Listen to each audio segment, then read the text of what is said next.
ಈಗ ಆಗಿನ ಕಾಲದಲ್ಲಿ ರಾಜರ ಆಳ್ವಿಕೆಯೋ ಮತ್ತೊಂದು, ಆ ಸಂದರ್ಭದಲ್ಲಿ ಆಭರಣವನ್ನು, ಚಿನ್ನವನ್ನು, ಸಂಪತ್ತನ್ನು ಮಡಿಕೆ ಮಾಡಿ ಅದನ್ನು ಬಟ್ಟೆ ಕಟ್ಟಿ ಅಥವಾ ಅದನ್ನು ಹೂತಿಡುವ ಮನಸ್ಥಿತಿ ಯಾಕೆ ಬರ್ತಿತ್ತು? ಏನಿಲ್ಲ, ಕಳ್ಳರ ಭಯ ಅಥವಾ ಶತ್ರು ರಾಜರ ಭಯ, ಇನ್ಯಾರೋ ಬಂದು ಕದ್ಕೊಂಡು ಹೋಗ್ಬಿಡ್ತಾರೆ. ಈ ಭಯ ಅನ್ನೋದು ಅಷ್ಟೇ ವಿನ ಬೇರೆ ಇನ್ನೇನು ಅಲ್ಲ. ಆಮೇಲೆ ಆ ನಿಧಿಗೆ ಒಂದು ಬೆಲೆ ಇರುತ್ತೆ, ಶ್ರಮದ ಬೆಲೆ. ಅದನ್ನ ಕೊಟ್ಬಿಟ್ಟು ಏನ್ ಬೇಕಾದ್ರೂ ಸೌಲಭ್ಯಗಳನ್ನ ಪಡ್ಕೋಬೋದಿತ್ತು. ಈ ನಮ್ಮಲ್ಲಿ ಕಾಮರ್ಸ್ ಅಲ್ಲಿ ಬಾರ್ಟರ್ ಸಿಸ್ಟಮ್ ಅಂತ ಕರಿತೀವಿ. ವಸ್ತುವಿಗೆ ವಸ್ತುವನ್ನ ಕೊಟ್ಟು ವಿನಿಮಯ ಮಾಡ್ಕೊಳ್ಳೋದು. ಈಗ ನಾನು ಭತ್ತ ಬೆಳಿತೀನಿ, ನನಗೆ ಇನ್ನೇನೋ ಒಂದು ರೀತಿಯಲ್ಲಿ ಬೇರೆ ಇದು ಬೇಕು, ಕಾಳು ಬೇಕು, ಭತ್ತ ಕೊಟ್ಬಿಟ್ಟು ಕಾಳು ತಗೊಳ್ಳೋದು, ಅಥವಾ ಭತ್ತ ಕೊಟ್ಬಿಟ್ಟು ಬೇರೆ ಬಟ್ಟೆ ತಗೊಳ್ಳೋದು. ಆ ರೀತಿ ಇದ್ದಾಗ ಈ ಚಿನ್ನ ಅನ್ನೋದು ಇದೆಯಲ್ಲ, ಇದೊಂಥರ ಎಲ್ಲವನ್ನ ತಗೊಳ್ಳೋಂಥ ವಸ್ತು ಆಗ್ಬಿಟ್ಟಿದೆ. ಅದಕ್ಕೆ ಬೆಲೆ ಕಟ್ಟೋದಕ್ಕಾಗೋದಿಲ್ಲ. ಸೊ ಹೀಗಾಗಿ ಅದನ್ನ ಗಳಿಸ್ಕೊಂಡಿರ್ತಾರೆ. ಮೇಲ್ನೋಟಕ್ಕೆ ಇಟ್ಬಿಟ್ರೆ ಯಾರಾದ್ರೂ ಬಂದು ಎತ್ಕೊಂಡು ಹೋಗ್ಬೋದು, ಕದಿಬೋದು, ಅಥವಾ ಗೊತ್ತಾಗ್ಬಿಟ್ರೆ ನಮ್ಮನ್ನು ಕೊಂದು ಬಿಡ್ಬೋದು. ಎಷ್ಟೋ ಸರಿ ನಿಧಿಗೋಸ್ಕರ ಕಳ್ತನಗಳು ಕೂಡ ನಡೆದಿದೆ, ಕೊಲೆಗಳು ನಡೆದಿದ್ದಾವೆ. ಸೊ ಇವೆಲ್ಲವನ್ನು ನೋಡಿದಾಗ ಅವ್ರೇನ್ ಮಾಡ್ತಾರೆ, ಯುದ್ಧಗಳು ಸಾಧಾರಣ ನಿಧಿಯನ್ನು ಬಚ್ಚಿಡುವಂಥದ್ದು, ಹೆಚ್ಚಿನ ಪ್ರಮಾಣದ ನಿಧಿಯನ್ನು ಬಚ್ಚಿಡುವಂಥವ್ರು ರಾಜಾದಿರಾಜರುಗಳು. ಯುದ್ಧಗಳು ಘೋಷಣೆ ಆಗ್ಬೇಕಾದ್ರೆ ಈ ಸಾಧಾರಣ ನಮ್ಮಲ್ಲಿ ಇನ್ನೊಂದು ಏನಂದರೆ, ಯುದ್ಧ ಅಂದಿದ ತಕ್ಷಣ ಏನು ತಿಳ್ಕೊಳ್ತೀವಿ, ಸಿನಿಮಾಗಳಲ್ಲಿ ನೋಡಿದಾಗೆ ರಾತ್ರೋರಾತ್ರಿ ಬಂದು ಅಟ್ಯಾಕ್ ಮಾಡಿಬಿಡ್ತಾರೆ ಅನ್ನೋದು ಇದೆಯಲ್ಲ, ಅದಲ್ಲ. ಯುದ್ಧ ಅಂದರೆ ಒಂದು 6 ತಿಂಗಳು ಮುಂಚಿತವಾಗಿ ಸಿದ್ಧತೆಗಳು ನಡೆದಿರುತ್ತೆ.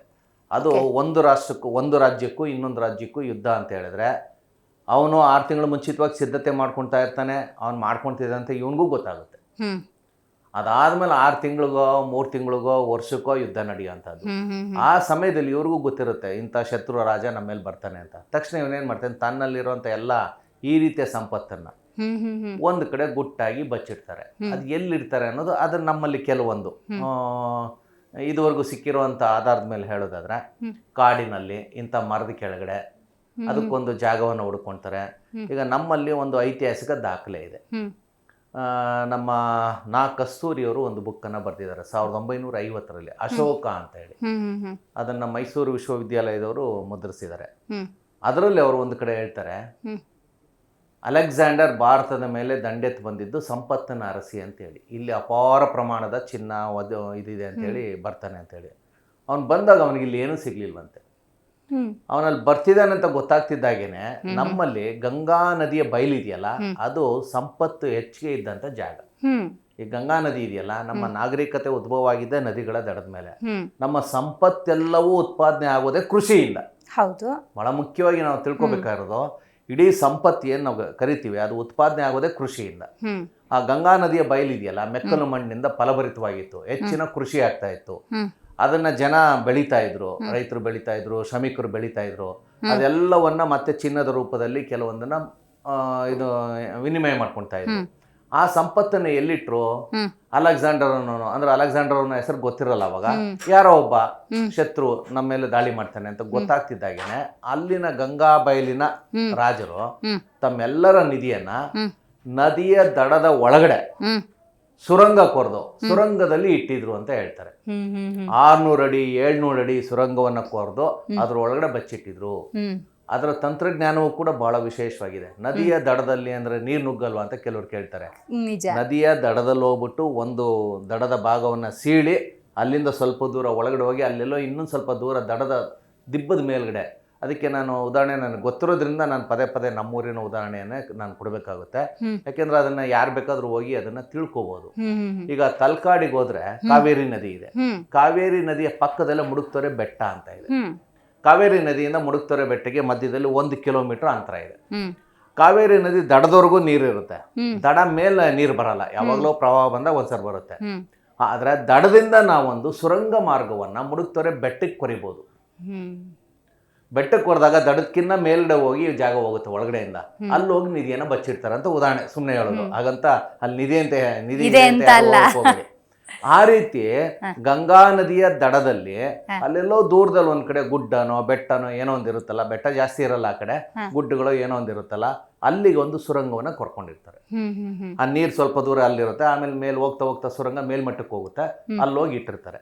ಅದಕ್ಕೆ ಒಂದು ಹುಣಸೆ ಮರನೋ ಅಥವಾ ಇನ್ಯಾವುದಾದ್ರು ದೇವದಾರು ಮರನೋ ಯಾವ್ದೋ ಒಂದು ಮರದ ಇದನ್ನ ಅಲ್ಲಿ ಮಾಡ್ಕೊಡ್ತಾರೆ, ನೆಟ್ಬಿಡ್ತಾರೆ. ಅದು ಅವ್ರಿಗೆ ಗುರ್ತಿಗೆ. ಈ ಯುದ್ಧ ಎಲ್ಲ ನಡೆಯುತ್ತೆ. ಯುದ್ಧ ಕೆಲವು ಸಾರಿ 2 ದಿನ ಆಗ್ಬೋದು, ಕೆಲವು ಸಾರಿ 20 ದಿನ ಆಗ್ಬೋದು, ಕೆಲವು ಸಾರಿ ತಿಂಗಳುಗಟ್ಲೆ, ಇನ್ನೂ ಕೆಲವು ಸರಿ ವರ್ಷಾನುಗಟ್ಲೆನೂ ನಡೆಯುತ್ತೆ. ಹ್ಮ್ ಎಲ್ಲ ಆದ್ಮೇಲೆ ಶತ್ರುಗಳು ಹೊಟ್ಟೋಗ್ತಾರೆ, ಆಮೇಲೆ ಇವರು ಹೋಗ್ಬಿಟ್ಟು ಆ ನಿಧಿನ ವಾಪಸ್ ತರ್ತಾರೆ. ಈ ರೀತಿ ಇತ್ತು ಅಂತೇಳಿ ನಮಗೆ ಅಲೆಕ್ಸಾಂಡರ್ನ ಕಾಲದಿಂದನೂ ಈ ನಿಧಿಯ ಬಗ್ಗೆ ನಮಗೊಂದು ಇದು ಸಿಗುತ್ತೆ. ಹಾಗೆ ರಾಮಾಯಣವನ್ನು ನಾವೇನಾದರೂ ಆಧಾರವಾಗಿ ತಗೊಳ್ಳೋದಾದ್ರೆ, ಯಾಕೆಂದ್ರೆ ಕೆಲವು ಪುರಾಣಗಳಲ್ಲಿ ಕೆಲವು ಅಂಶಗಳನ್ನು ನಾವು ಒಪ್ಪೋ ಅಂಥದ್ದಿದೆ, ನಾವೆಲ್ಲವನ್ನ ತಿರಸ್ಕರಿಸೋದಕ್ಕಾಗೋದಿಲ್ಲ. ಲಂಕೆ ಬಂದು ನಿಧಿಯ ಒಂದು ತಾಣ ಅಂತ ಹೇಳಿ ಕರಿತಾ ಇದ್ರು. ಶ್ರೀಲಂಕಾ ಅಂತ ನಾವೇನು ಕರಿತೀವಿ, ಲಂಕೆ ಶ್ರೀಲಂಕಾ, ಶ್ರೀ ಅಂದರೆ ಲಕ್ಷ್ಮಿ ವಾಸಿಸುವಂಥ ಒಂದು ಊರು ಅದು ಅಂತ ಹೇಳಿ. ಹೀಗಾಗಿ ಅಲ್ಲಿ ಹೆಚ್ಚಿನ ಪ್ರಮಾಣದ ನಿಧಿ ಇತ್ತು. ಇಡೀ ಲಂಕಾ ನಗರವನ್ನೇ ಚಿನ್ನದ ಭವನಗಳಿಂದ ರಾವಣ ನಿರ್ಮಾಣ ಮಾಡಿದ್ದ ಅಂತನೂ ವರ್ಣನೆ ಇದೆ ರಾಮಾಯಣದಲ್ಲಿ. ಅದು ಎಷ್ಟು ನಿಜನೋ ಎಷ್ಟು ಸುಳ್ಳು ಅದು ಬೇರೆ ವಿಚಾರ.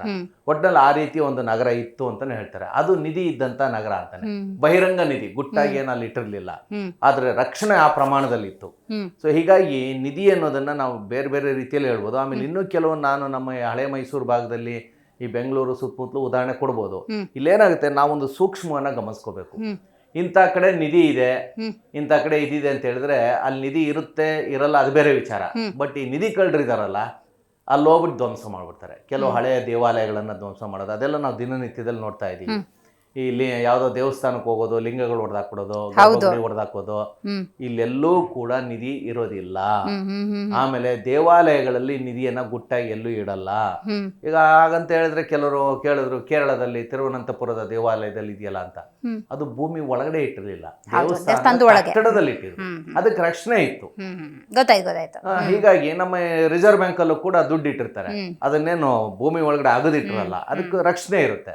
ಸೊ ಹೀಗಾಗಿ ನಿಧಿ ಇದೆ ಅಂತ ಹೇಳಿ ಯಾರೋ ಹೋಗೋದು ಅಗಿಯೋದು ಅದು ತಪ್ಪು.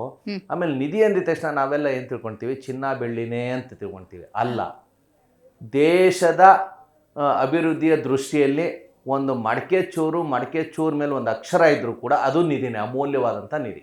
ಅದಕ್ಕೆ ನಾನು ನಿಮ್ಗೊಂದು ಉದಾಹರಣೆ ಕೊಡ್ತೀನಿ. ಈ ರೀತಿಯ ನಿಧಿಗಳಿಂದ, ಅಂದ್ರೆ ಚಿನ್ನ ಬೆಳ್ಳಿ ಅಲ್ಲದೆ ಇರುವಂತ ವಿಗ್ರಹಗಳಿಂದ ಮತ್ತೊಂದ್ರಿಂದ ನಮಗೆ ಏನ್ ಲಾಭ, ನಿಧಿ ಸಿಕ್ಕಿದ್ರೆ ಏನ್ ಲಾಭ ಆಗುತ್ತೋ ಅದರ 10ರಷ್ಟು ಲಾಭ ಅದರಿಂದನೂ ಆಗುತ್ತೆ. ಉದಾಹರಣೆಗೆ ತಲಕಾಡಿನ ವೈದ್ಯನಾಥೇಶ್ವರ ದೇವಸ್ಥಾನದಲ್ಲಿ ಸರಸ್ವತಿ ವಿಗ್ರಹ ಒಂದಿದೆ, ಕಲ್ಲಿನಿಂದ ಕೆತ್ತಿರುವಂತದ್ದು ಒಂದು ವಿಗ್ರಹ ಪ್ರಾಕಾರದಲ್ಲಿ ಇದೆ ಭಿತ್ತಿನಲ್ಲಿ. ಸರಸ್ವತಿಯ ಕೈಯಲ್ಲಿ ಪುಸ್ತಕ ಇದೆ, ಆ ಪುಸ್ತಕದಲ್ಲಿ ಕನ್ನಡದ ಅಕ್ಷರಗಳಿದೆ. ನೋಡಿ, ಇದು ಯಾವ ರೀತಿ ನಿಧಿಯಾಗಿ ಬದಲಾವಣೆ ಆಗುತ್ತೆ ನಾನು ನಿಮ್ಗೆ ಹೇಳ್ತೀನಿ, ವಿವರಿಸಿ. ಒಂದು ಸರಸ್ವತಿ ವಿಗ್ರಹ, ಆಕೆಯ ಕೈಯಲ್ಲಿ ಪುಸ್ತಕದಲ್ಲಿ ಕನ್ನಡದ ಅಕ್ಷರ. ನಮ್ಮ ಪುರಾತತ್ವಜ್ಞರು ಏನ್ ಹೇಳ್ತಾರೆ, ಈ ಸರಸ್ವತಿ ವಿಗ್ರಹ, ಈ ದೇವಾಲಯವನ್ನ 14ನೇ ಶತಮಾನದಲ್ಲಿ ಕಟ್ಟಲ್ಪಟ್ಟಿದೆ ಅಂತ ಹೇಳ್ತಾರೆ. ಅಂದ್ರೆ ಇವತ್ತು 600 ವರ್ಷಗಳ ಹಿಂದೆ 14ನೇ ಶತಮಾನದಲ್ಲಿ ಆ ದೇವಸ್ಥಾನ ಕಟ್ಟಿದ್ದಾರೆ. ಆ ದೇವಸ್ಥಾನ ಕೆತ್ತುವಾಗ ಸರಸ್ವತಿ ಕೈಯಲ್ಲಿ ಬುಕ್ ಕೊಟ್ಟು ಆ ಪುಸ್ತಕದಲ್ಲಿ ಕನ್ನಡದ ಅಕ್ಷರಗಳಿತ್ತು ಅಂದ್ರೆ 600 ವರ್ಷಗಳ ಹಿಂದೆನೇನೆ ಕನ್ನಡ ಇಲ್ಲಿ ಚಾಲ್ತಿಯಲ್ಲಿ ಇತ್ತು. ದಾಖಲೆ. ಸರಸ್ವತಿ ಕೈಯಲ್ಲಿ ಕನ್ನಡದ ಅಕ್ಷರ ಇದೆ ಅಂದ್ರೆ ಅದಕ್ಕೆ ಮೊದಲೇ ಕನ್ನಡ ಹುಟ್ಟಿತ್ತು. ಈ ಆಧಾರವನ್ನು ಇಟ್ಕೊಂಡು ನಾವು, ಯಾಕೆಂದ್ರೆ ಇತ್ತೀಚಿನ ದಿನಗಳಲ್ಲಿ ನಮ್ಮ ಕರ್ನಾಟಕದಲ್ಲಿ ಭಾರತ ಸರ್ಕಾರ ಕನ್ನಡಕ್ಕೆ ಶಾಸ್ತ್ರೀಯ ಸ್ಥಾನಮಾನ ಕೊಡ್ಬೇಕಾದ್ರೆ ಹಿಂದೇಟಾಗ್ತಾ ಇತ್ತು. ಆಗ ಯಾರೋ ಕೊಟ್ಟಾಗ ತಮಿಳ್ನಾಡಿನ ಯಾರೋ ಒಬ್ರು ಕನ್ನಡ ಶಾಸ್ತ್ರೀಯ ಭಾಷೆ ಅಲ್ಲ, ಅದು ಕೊಡಬೇಡಿ ಅಂತ ಒಂದು ತಕರಾರು ಹಾಕಿದ್ರು ಸುಪ್ರೀಂ ಕೋರ್ಟಲ್ಲಿ. ಆಗ ಸುಪ್ರೀಂ ಕೋರ್ಟು ನಮ್ಮ ರಾಜ್ಯ ಸರ್ಕಾರನ ಕೇಳ್ತು, ಯಾರೋ ಒಬ್ರು ಈ ರೀತಿ ಕೇಳಿದ್ದಾರೆ, ನಿಮ್ದು ಶಾಸ್ತ್ರೀಯ ಭಾಷೆ ಅಲ್ವಂತೆ, ಸುದೀರ್ಘ ಇದಿಲ್ವಂತೆ ನಿಮ್ದು, ನಿಮ್ಗೆ ಏನು ಕೊಡ್ಬೇಕು ಅನ್ನೋದಕ್ಕೆ ಆಧಾರ ಕೊಡಿ ಅಂದ್ರು. ಅಂತ ಕಡೆ ಇದು ಉಪಯೋಗ ಬರುತ್ತೆ ನೋಡಿ. ಇದು ಒಂದು ರೀತಿಯಲ್ಲಿ ನಿಧಿ. ನಮ್ಮ ರಾಜ್ಯದ ಭಾಷೆಯನ್ನ ಉಳಿಸೋದಕ್ಕೆ ಈ ನಿಧಿ ಬಳಸ್ಕೋಬಹುದು, ನಮ್ಮ ಸಂಸ್ಕೃತಿಯನ್ನು ಹೇಳೋದಕ್ಕೆ ಈ ನಿಧಿ ಬಳಸ್ಕೋಬಹುದು, ನಮ್ಮ ಕಲೆ ವಾಸ್ತುಶಿಲ್ಪ ಹೇಗಿತ್ತು ಅನ್ನೋದಕ್ಕೆ ಇದನ್ನ ಬಳಸ್ಕೋಬಹುದು. ಹೀಗೆ ನಿಧಿ ಅನ್ನೋದನ್ನ ನಾನಾ ರೀತಿಯಲ್ಲಿ ವ್ಯಾಖ್ಯಾನ ಮಾಡ್ಬೋದು.